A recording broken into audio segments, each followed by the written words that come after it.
Bonsoir à tous, bienvenue dans votre journal. À la une ce soir, à Clermont-Ferrand aujourd'hui, les salariés de Michelin n'ont pas retenu leur colère. Ils étaient 450 de l'usine de Joué-les-Tours à se rendre sur place pour rencontrer la direction à l'occasion d'un comité central d'entreprise extraordinaire. Manifestation, débordement, on y revient dans quelques secondes. Nouveau rebondissement dans l'affaire Karachi. Ziad Taqiyouddin vise Renaud Donodieu-Devave, ancien ministre de la Culture et actuel conseiller municipal à la ville de Tours. Les détails suivent ce soir.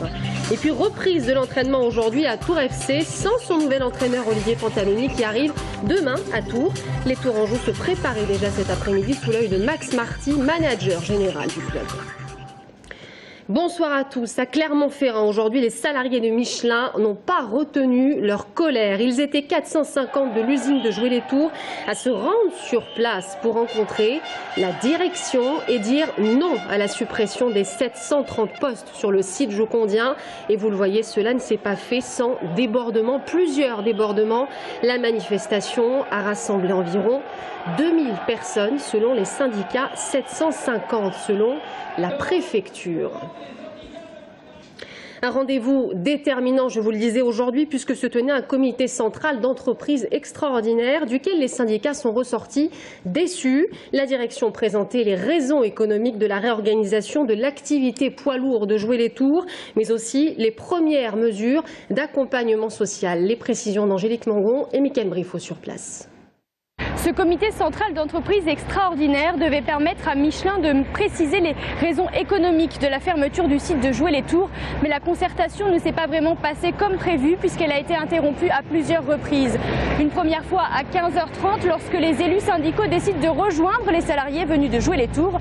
Une seconde fois à 15h. Cette fois-ci, les négociations n'ont repris que depuis 1 heure lorsque 4 des 6 syndicats présents quittent la salle. La direction prend note et continue la réunion avec seulement 2 syndicats. Autre point fort de cette journée, la rencontre à 13h entre une délégation d'une dizaine de salariés jocondiens et la direction de Michelin. Une réunion qui n'a pas satisfait les salariés. On écoute à ce sujet un représentant syndical et le directeur des ressources humaines de Michelin. Hier, on nous disait tout le monde aura du boulot, Maintenant, c'est plus ça. Maintenant, on va essayer. Donc, ça va être une catastrophe humaine. C'est un tsunami, je ne sais pas comment on peut dire.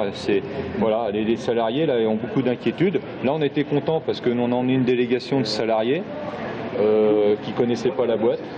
Là, le comportement de l'entreprise, parce qu'on a eu affaire à une personne qui manipule la langue de bois, mais magnifiquement, on n'a aucune réponse. La seule chose qu'on sait maintenant, c'est qu'on n'aura pas tous du boulot à la fin. Nous avons reçu une délégation de représentants du personnel à leur demande. Ils nous ont exprimé les inquiétudes des salariés que l'on comprend. Ils nous ont expliqué que les personnes souhaitent continuer à travailler, ce que nous comprenons, et nous avons échangé avec eux, nous les avons écoutés. Ça fait partie du dialogue. Prochaine étape, le comité central d'entreprise du 11 juillet qui se déroulera sur le site de Joué-les-Tours. Une nouvelle réunion d'information avant les négociations qui devraient débuter fin août. Les salariés jocondiens restent vigilants et n'excluent pas de bloquer le site s'ils ne parviennent pas à un consensus avec la direction. Et les 450 salariés de Michelin sont partis tôt ce matin à 6h à bord de bus spécialement affrétés l'âme combative. Ils ont ensuite défilé, vous l'avez vu, dans les rues de Clermont-Ferrand. Dans le cortège avec eux, Mickaël Briffaut. Ils étaient 450 rassemblés sur le parking à Joué-les-Tours. 6h30, les 8 bus prennent la direction de Clermont-Ferrand. À leur bord, des salariés déterminés et combatifs. Pour montrer qu'on ne va rien lâcher, et puis avant les négociations et après et pendant. C'est vrai que je suis déçu parce que je croyais rester 10 ans, 15 ans là-dedans et puis finir. Mais non. Et puis comme là-bas, ils s'en foutent un peu de Tours, vu qu'ils vont fermer, alors maintenant ils s'en foutent complètement. À peine arrivés à Clermont, les Michelin de Joué forment un cortège, vite rejoint par d'autres salariés du groupe, en grève par solidarité, comme ceux de Bourges. Je suis là pour soutenir bien entendu les salariés de Tours qui sont une nouvelle fois victimes de la voyoucratie financière de Michelin qui, au nom des profits, au nom d'une augmentation de la profitabilité, n'hésite pas à jeter à la rue des salariés et mettre dans la galère tout un tas de familles. Ils sont en tout 800 à manifester dans les rues de la capitale auvergnate. Leur destination, le siège de Michelin. Ici, les salariés trouvent porte close et la colère dégénère en violence. Grilles arrachées, vitres brisées et jets d'œufs. Les forces de l'ordre retranchées dans le bâtiment ripostent avec des gaz lacrymogènes. Des salariés de jouets sont à terre. On n'a rien foutu du bénéfice, c'est la famille alors. Et tout ce qui va derrière, c'est pas normal. C'est inhumain, ils nous prennent pour des pantins et puis c'est tout. Faut pas négliger ça, on fait pas de bordel, mais on montre qu'on n'est pas content. Il y a des gens qui ont travaillé 30 ans dans cette usine, d'autres ils ont travaillé 15, d'autres 10 ans, d'autres 5 ans, d'autres 3 ans. J'ai connu la fermeture de Poitiers, ça va faire 10 ans que je suis à jouer les tours. Et aujourd'hui je monte mon mécontentement. La manifestation se disperse vers 12h30 sans que la colère des salariés ne retombe réellement. Nouveau rebondissement dans l'affaire Karachi. Ziatek Eddine aurait financé entre autres la campagne électorale de Renaud Donodieu de Varbes en 97, celle des législatives à Tours. C'est en tout cas ce que l'homme d'affaires franco-libanais a révélé au juge ce matin. Il dit lui avoir remis un maximum de 250 000 francs en liquide. Renaud Donodieu de Varbes, ancien ministre de la Culture et conseiller du ministre de la Défense François Léotard entre 93 et 95. Je vous rappelle qu'il a été mis en examen à 2 reprises dans le volet financier de cette affaire, notamment pour recel d'abus de biens sociaux. Il est aujourd'hui conseiller municipal à la ville de Tours. Et puis cette lettre adressée à nos confrères de la Nouvelle République, elle est signée, vous le voyez, Lisanne, l'ancienne collaboratrice de Jean Germain dans l'organisation des mariages chinois, celle qui est incarcérée à la prison pour femmes d'Orléans depuis le 30 mai dernier, faute d'avoir pu verser la caution imposée par la loi, crie à l'injustice dans cette affaire. Démarrage timide pour les soldes à Tours. Les commerçants ont 5 semaines pour rattraper leurs mauvais résultats de ces derniers mois. Et certaines enseignes n'ont pas hésité à attaquer fort. Les rabais pouvaient aller jusqu'à 50% dans certaines boutiques. Thibaut Mans et Guillaume Marc. Chaleur d'été, des rues bondées, départ sur les chapeaux de roue pour les soldes. Dans les magasins, des rabais défiant toute concurrence. Parfois jusqu'à 60% de ristournes. De quoi attirer la clientèle et réjouir des commerçants fatigués de la morosité du marché. Mauvais temps, baisse du pouvoir d'achat. En mai dernier, les ventes de vêtements ont chuté de 10%. Ça a été compliqué, on n'a pas eu une météo super, on a eu beaucoup de travaux avec le tram, donc les gens viennent plus en ville, c'est difficile de se garer aussi, donc voilà. Donc là c'est cool, ça fait plaisir. Vu le temps qu'on a eu dernièrement, le beau temps qui arrive pendant les soldes, oui, ça va nous aider à augmenter les ventes. Parce que le marché est en berne, les rayons sont pleins. Pourtant, malgré des démarques attractives, pas question de faire des folies. On fait attention quoi. Enfin, on fait nos petits calculs avant pour voir quoi. Parce que... Il y a un budget ou c'est... Ouais, quand même. Il y a un budget, mais on le dépasse un petit peu. Rue Nationale et ailleurs, les soldes se prolongent jusque fin juillet. Nul doute que beaucoup attendront de meilleures démarques. Demain, journée de grève sur le réseau Fil Bleu. Seulement 41% des services de transport sera assuré. Le bras de fer continue entre la direction de Fil Bleu et ses salariés qui dénoncent une mauvaise réorganisation des conditions de travail. Réorganisation chamboulée par l'arrivée du tramway à Tours. On écoute un délégué syndical et la direction au micro de Florent Carrière. Essentiellement, c'est à cause de l'arrivée du tram. Les conditions de travail vont être dégradées, plus de coupures, plus de services très longs. Les collègues en 5 jours vont commencer le matin très tôt, vont finir très tard. Plus de dimanche, ça par contre c'est un point très important. Les collègues sont vraiment déçus de ne pas pouvoir être reconnus pour avoir un travail un dimanche par mois. Le transport bus en fait est moins important puisqu'il y a un tramway, donc on va avoir moins de bus en ville. Par contre, elle va commencer un peu plus tôt et finir un peu plus tard. Donc effectivement, ça fait un étalement de l'offre. Donc effectivement, ça fait une évolution du rythme de travail de chacun des conducteurs. À nous maintenant à trouver les conditions de travail qui se rapprochent le plus possible d'aujourd'hui. La prime de dimanche, elle est tout à fait honorable, elle est très bonne à Tours par rapport comparativement à d'autres réseaux. Scénario catastrophe nucléaire à la centrale de Chinon aujourd'hui. La FARN, Force d'action rapide nucléaire, qui a vu le jour au lendemain de Fukushima, s'est prêté à un exercice grandeur nature sur le site. Une 50aine d'hommes et de femmes y a participé. Brian Bock.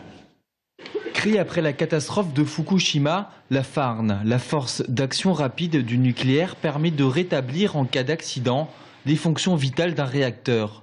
Ce matin, ce groupement de 50 hommes issus d'EDF s'entraînait à Chinon pour alimenter le cœur en eau froide suite à la rupture du circuit de refroidissement.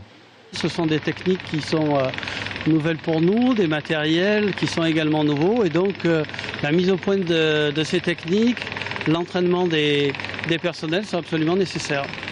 Grâce à cette pompe, l'eau de la Loire est récupérée puis transportée jusqu'au réacteur par ce tuyau de 650 mètres. Le système, capable de pomper l'eau à un débit de 50 mètres cubes par heure, suffit à lui seul pour refroidir un réacteur.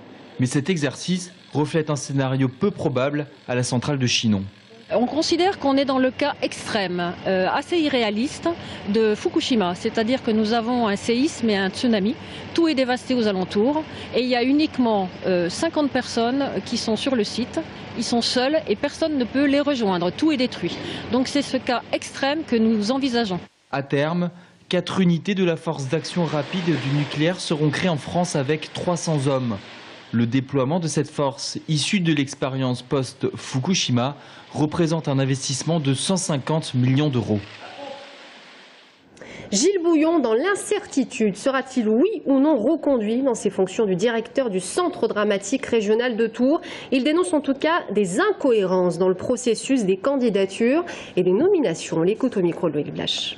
Ce qui m'énerve, c'est qu'il faut savoir. C'est-à-dire qu'il faut savoir, et puis il y a un dossier à préparer, et puis il y a une audition qui aura lieu pour les 5 candidats le 19 septembre, et c'est un dossier qu'il faut préparer, puisque mon projet artistique, qui serait donc un projet sur 3 ans, 2014, 2015, 2016, c'est un projet évidemment que j'ai déjà bâti, non seulement sur le papier, mais dans les faits, mais qui demande à être développé, et c'est du travail. Reprise de l'entraînement aujourd'hui au Tours FC, aujourd'hui sans la nouvelle équipe dirigeante qui arrivera donc demain. Déjà les Tourangeaux se préparer cet après-midi sous l'œil de Max Marty, manager général du Tours FC, Aurélie Renaud. À la barre du premier entraînement, Alexandre Dujeu, l'adjoint du nouveau coach Olivier Pantaloni, le grand absent de cette rentrée. Cette semaine, en attendant sa prise de fonction, les joueurs du TFC ont passé leur visite médicale et une batterie de tests d'évaluation. Ça fait partie du métier, un changement d'entraîneur, c'est toujours des choses qui arrivent dans une carrière de footballeur professionnel. On a dit un petit mot ce matin dans le vestiaire avant de sortir, et puis voilà, après ce sera à Olivier Pantaloni de se présenter dans les jours qui viennent, mais il n'y a pas de problème particulier. Si Olivier Pantaloni a décidé de faire cette rentrée avec le même staff que la saison précédente, c'est bien une page qui se tourne pour les joueurs. Qui reste, qui part. Aujourd'hui, personne ne sait ce que les dirigeants corse ont prévu. C'est un nouveau départ un peu pour tout le monde. Moi, ça fait un petit moment que je suis au club. Maintenant, voilà, aujourd'hui, je suis content d'être ici. Je vais travailler avec eux. Voilà, même si j'étais content de travailler avec ceux qui étaient avant aussi. Donc, ça va remettre les compteurs à zéro, peut-être pour, je pense, des joueurs comme Nicolas Seguin qui n'ont pas beaucoup joué et qui méritaient presque tout autant que d'autres la saison passée. Et sur le terrain, Max Marty, toujours très élogieux au sujet de Bernard Blacard, l'ex-coach. Le manager général dit avoir pourtant hâte que cette saison débute avec Olivier Pantaloni, un entraîneur qu'il qualifie de tourangeau compatible. Et qui dit nouveau coach, dit que les cartes sont tout simplement redistribuées. Il y aura un débat, un partage, je pense, à plusieurs, et puis on arrivera, je pense, à s'entendre pour construire l'équipe la plus compétitive possible. Donc vous restez à Tours? Et moi, il n'a jamais été question à titre personnel que je m'en aille. Maintenant, si certains le souhaitent, ils sauront me le dire. Et voilà, mais je ne pense pas que ce soit d'actualité pour le moment. Demain, le président, le directeur et l'entraîneur du Tours FC quitteront la Corse, direction la vallée du Cher, pour une première rencontre avec le club. Un club qui appartient encore juridiquement à Frédéric Sebag. Et justement, Jean-Marc Ettori, futur propriétaire du Tours FC, sera l'invité de la rédaction demain soir. Voilà, c'est la fin de ce journal. Merci à tous de nous avoir suivis. Dans un instant, l'invité de la rédaction du jour, Mickaël Cortot, premier secrétaire fédéral du Parti socialiste d'Indre-et-Loire. À tout de suite.